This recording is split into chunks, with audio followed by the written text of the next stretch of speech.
So I've been composting for a couple of years now. The funny thing is I never thought I would end up here being the person talking about composting, about how much I love composting, but here we are.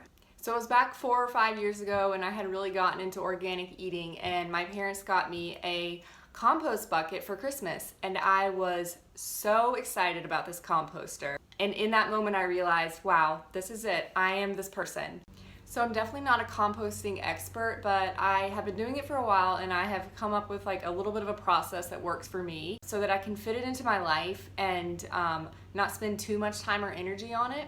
And I personally don't even have a garden outside, so I don't use my compost to garden, which is obviously a benefit of composting. But for me, the biggest benefit is being able to take things that would potentially go into a landfill and turn them back into earth, which is the coolest thing in the world.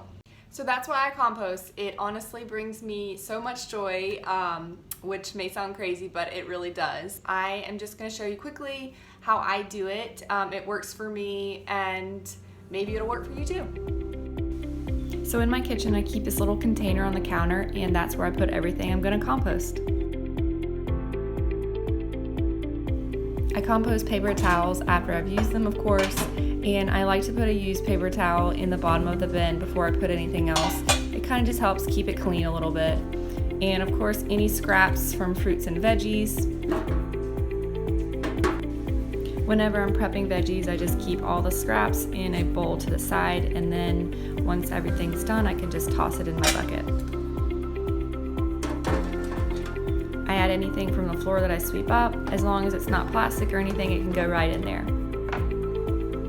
Coffee grinds, tea bags, eggshells, and any kind of fruit and vegetable scraps.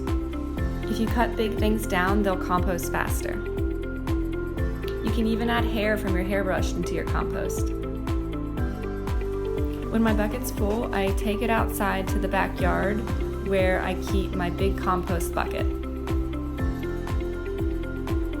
So I'll show you my little setup back here.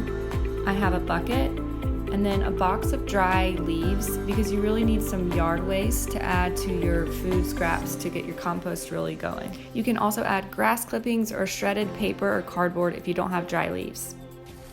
So I like to add things to this green bucket here while I wait for it to get full and then add it to my big black composter. So I just dump everything in along with some leaves, put the lid back on, and then I come over and just clean out my bucket really quickly. If the bucket's pretty funky, which sometimes it does get that way, I'll just spray it with some vinegar spray and wipe it down real quick with a paper towel, and then leave it in the sun to dry along with that paper towel, which I will put in the bottom of the bucket and start again. And once I've done that enough times that my bucket is full, I will come and dump the whole thing into this big composter I have here. And I'll come back over here and add some more leaves. And again, the leaves just help the food matter to break down, and honestly to help prevent smells, which I learned in the beginning. And then I'll just add the lid and give it a few spins. The oxygen will start the process, and I'll continue this process with the next bucket full. After 2 weeks or so of a little bit of spinning every once in a while, I'll come out here and check the compost, and it is done. I mean, it's not completely broken down. The eggshells take a while, but for me, this is fine. And I will just take the compost out of the bucket, and since I don't garden, I just throw it into this bush next to it. Whoops. Every once in a while, I'll find something that I didn't mean to throw away. And that's it. I'm left with this big bucket of dirt made from things that could have been in the trash can, and instead they'll be turned back into earth, and that's the biggest reward for me, and it's why I compost.